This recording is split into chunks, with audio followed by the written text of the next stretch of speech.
नमस्कार सर्वांना, Rupali delicious kitchen मध्ये आपलं स्वागत आहे। आज आपण मस्त अशा तोंडी लावणीसाठी अशा खमंग दोन प्रकारच्या चटण्या बघणार आहोत। एकदम सोप्या आहेत, पटकन होतात आणि घरच्या साहित्यामध्ये होतात। साहित्य अवेलेबल असतं, पटकन झटपट। अशा जेवणाच्या ताटामध्ये जर अशा चटण्या असल्या तर जरा दोन गज जास्त जातात। एक आपण अशी तिळाची करणार आहे, जी हिवाळ्यामध्ये चांगली असते खाल्लेली।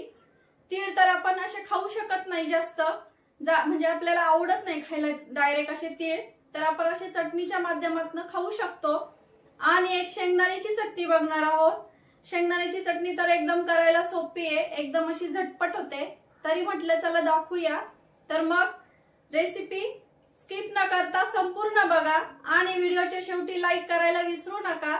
जास्तीत जास्त व्हिडिओ शेअर करा। चॅनलवर नवीन असाल तर चॅनलला सबस्क्राइब करा। तर मग चला आता जास्त वेळ न घालवता साहित्य बघूया आणि रेसिपीला सुरुवात करूया। तर पहिली चटणी आपण करणार आहोत इथं तिळाची चटणी। तिळाची चटणी एकदम पांढरे तीळ घेतले मी इथं।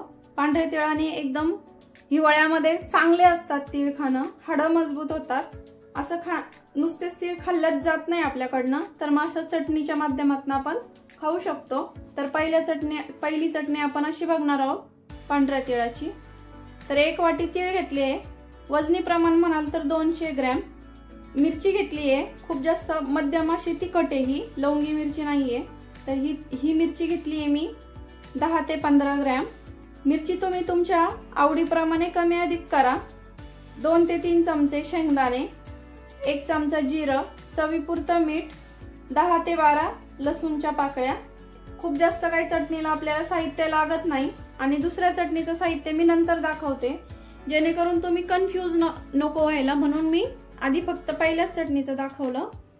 तर मग आता आपण हे साहित्य जरा भाजून घेणार आहे, थोडंसं असं छान कुरकुरीत होण्यासाठी। तर आपण कढई गरम करायला ठेवली आहे इथं आणि आपल्याला साहित्य भाजण्यासाठी थोडंसं तेल लागणार आहे। थोडंसं टाकायचंय, अगदी 4 ते 5 थेंब टाकलं तरी बास होतं। तर स्टार्टिंगला आपल्याला तीळ भाजून घ्यायचे। तीळ छान असे खमंग भाजून घ्यायचे आपल्याला, मस्त असे। चटण्या करायला खूप काही जास्त अवघड नसतं, फक्त करायची पद्धत माहिती असली की आपण करतो। कढई थोडीशी गरम झाली की गॅस आपल्याला मीडियम करायचा आहे आणि मीडियम गॅसवरती आपल्याला तीळ भाजून घ्यायचे। तर हे बघा, तीळ असे छान तडतडायला लागलेत आपले। गॅस मी आता एकदम कमी करते आणि पूर्ण कमी गॅसवरती आपल्याला अजून 1 मिनिटभर तीळ भाजून घ्यायचे। थंडीमध्ये तीळ हे उष्ण प्रकृतीचे असतात, त्यामुळे थंडीमध्ये खाण्याचे भरपूर असे फायदे आहेत, त्यामुळे ते थंडीमध्ये खाल्ले पाहिजे। तीळ आपण आता काढून घेऊया, छान भाजलेत असे खरपूस असे। आता एका ताटातच काढते मी, मोकळ्या अशा ताटात काढल्यामुळे ते पटकन थंड व्हायला मदत होईल। हे बघा, छान असे खरपूस असे भाजून घेतलेत, असे कुरकुरीत झालेत मस्त। आपण आता थोडेसे शेंगदाणे पण भाजून घेऊया। शेंगदाण्यांना पण खूप जास्त तेल टाकायची काही गरज नाहीये, ऑलरेडी मी थोडेसे ते भाजलेत, पण अजून थोडेसे आपण कडक करून घेऊया तेलामध्येच। शेंगदाणे पण आपले छान असे कुरकुरीत झाले, काढून घेऊया। आता मिरची पण भाजून घ्यायची आपल्याला। मिरची भाजायला पण आपल्याला थोडंसं तेल टाकायचं आहे आणि मिरची आपल्याला एकदम कमी गॅसवरतीच भाजायची आहे, नाहीतर ती करपू शकते। त्यामुळं असं जरा तोंडी लावणीला काही असलं की छान वाटतं आणि वेगवेगळ्या चटण्या आपण खाऊ शकतो। उन्हाळ्यात तर आपल्याला तिळाची चटणी शक्यतो खात नाही, कारण तिळ उष्ण असतात त्यामुळं, आणि थंडीमध्ये कसं उष्णता तयार करणारे पदार्थ आपण खाल्ले पाहिजे, त्यामुळे तिळाची चटणी आपण इथं करतोय आज। मिरची पण छान भाजली आहे। तुम्ही अख्ख्या मिरची ऐवजी इथं तुम्ही मिरची पावडर पण टाकू शकता, पण अख्ख्या ज्या मिरच्या असतात ना त्याची चव खूप छान लागते। तुम्ही मिरची पावडर पेक्षा अशा मिरच्या टाकून त्याची चटणी करून बघा। मिरच्या पण छान भाजले। आता यामध्ये आपण लसूण घेऊया। गॅस बंद करायचा इथं आणि मिरचीमध्येच आपल्याला लसूण सुद्धा थोडासा परतून घ्यायचा आहे। जिरं आणि लसूण आता काढून घेऊया। तर हे बघा, तीळ, शेंगदाणे, मिरची आणि लसूण, जिरं छान असं खमंग असं भाजून घेतलंय. आता आपण हे थंड करून घेऊया. तोपर्यंत बाकीचं साहित्य बघूया. तर आपण दुसरी चटणी शेंगदाण्याची करतोय. तर शेंगदाण्याची चटणीसाठी आपल्याला इथं 250 ग्रॅम शेंगदाणे लागणार आहे. 15 ते 20 ग्रॅम आपल्याला इथं मिरची घेतली आहे, अख्खे लाल मिरच्या, 1 चमचा भरून जिरं, 10 ते 15 लसणाच्या पाकळ्या आणि चवीपुरतं मीठ. आता आपल्याला शेंगदाणे मी थोडे भाजलेले ऑलरेडी, पण अजून थोडेसे आपण तेलात परतून घेणार आहे आणि मिरची पण आपण भाजून घेऊया. तर शेंगदाणे आपण कढईत टाकून घेतले. आधीचा व्हिडिओ थोडासा आहे तो स्किप झाला. शेंगदाणे कढईत टाकले, अर्धा चमचा तेल टाकलंय मी आणि थोडेसे हलकेसे गरम करायचे, कारण ऑलरेडी मी ते भाजलेले शेंगदाणे घेतले. त्यामुळे फक्त आपल्याला शेंगदाण्यांना कुरकुरीतपणा येण्यासाठी आपण थोडेसे गरम करून घेतोय. 1 मिनिट झाला की आपल्याला मिरची टाकून घ्यायची आहे. यामध्येच सर्व साहित्य एकत्रच भाजायचंय आपल्याला. सर्व असं वेगवेगळं भाजलं नाही तरी चालेल. तुम्ही जर शेंगदाणे भाजलेले नाही घेतले तर सिंगल पदार्थ भाजून घ्या. इथं गॅस कमीच ठेवलाय मी, कमी गॅसवरती भाजायचे. आता मिरच्या पण कुरकुरीत होईपर्यंत छान भाजून घ्यायच्या आहे, म्हणजे मिक्सरमध्ये छान बारीक होतील. तोंडाला चव नसली की, भाजी नसली किंवा आवडीची, तर मस्त अशी शेंगदाण्याची चटणी घेऊन खाऊ शकतो आपण. किंवा जेवताना तोंडी लावण्यासाठी एखादी चटणी असली, जेवणाची चव आणखीन वाढते आणि 2 घास आपण जास्त जेवतो, कारण हिवाळ्यामध्ये जरा जास्तच भूक लागते ना, त्यामुळं. तर अशी मस्त शेंगदाण्याची आपण चटणी करणार आहे. इथं जरा 2 ते 3 चटण्या असल्या म्हणजे कसं छान वाटतं ताटात वाढायला. कोणी पाहुणे आले तरी छान वाटतं. आता मिरची पण छान भाजली आहे. आपण लसूण टाकून घेऊया आणि यासोबतच आपण इथं जिरं पण टाकायचंय. आता अगदी 1 मिनिट भरच आपल्याला हे भाजून घ्यायचंय, कारण ऑलरेडी सर्व साहित्य आपलं भाजत आलंय. आता गॅस बंद करायचा. सगळ्यात सोपी चटणी तर मला हीच वाटते शेंगदाण्याची. शेंगदाणे भाजलेले असले की पटकन होते ही चटणी.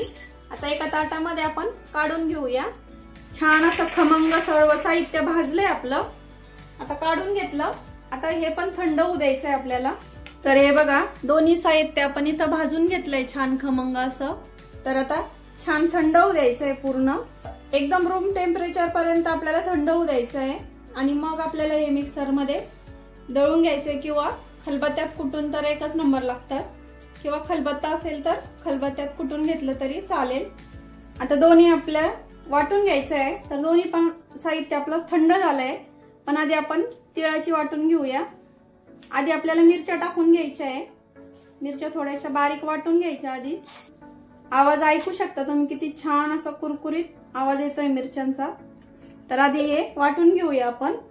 तर मिरची इथं वाटून घेतली आहे. आता बाकीचं सर्व साहित्य आपण टाकून घेऊया. मिरच्या आधी बारीक वाटल्यामुळं बिया राहत नाही आणि त्या दाताखाली आल्यावर अशा कचकच लागत नाही.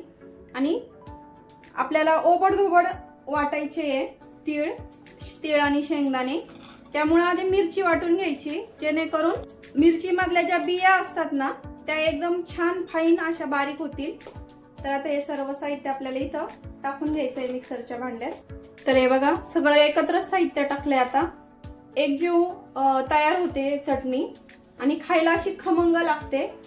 आता यामध्येच आपल्याला मीठ पण टाकून घ्यायचंय, म्हणजे मिक्स करायची सुद्धा गरज पडत नाही. नंतर तुम्ही जास्त प्रमाणात करत असाल तर अर्धी मिरची काढून घ्यायची आणि अर्ध साहित्य पुन्हा नंतर टाकायचं, असं केलं तरी चालेल. तर मी इथं मिक्सरच्या भांड्यातनं काढून घेतली आहे. बघू शकता अशी मस्त छान सुटसुटीत झाली आहे. आणि जे ताटामध्ये मी काढलं होतं ना साहित्य, त्याच ताटामध्ये इथं काढली, जेणेकरून थंड होईल. तर आपली इथं तिळाची चटणी खाण्यासाठी तयार आहे, मस्त अशी खमंग अशी. आणि सुगंध तर एवढा छान येतोय ना, काय सांगू, इतका मस्त येतोय. तर आता आपण शेंगदाण्याची चटणी करून घेऊया. तर शेंगदाण्याच्या चटणीला साठी सुद्धा आपल्याला असंच करायचं आहे. आधी मिरच्या वाटून घ्यायच्या आहेत. मिरच्या सेपरेट काढल्या तरी चालेल भाजल्यावर काढताना.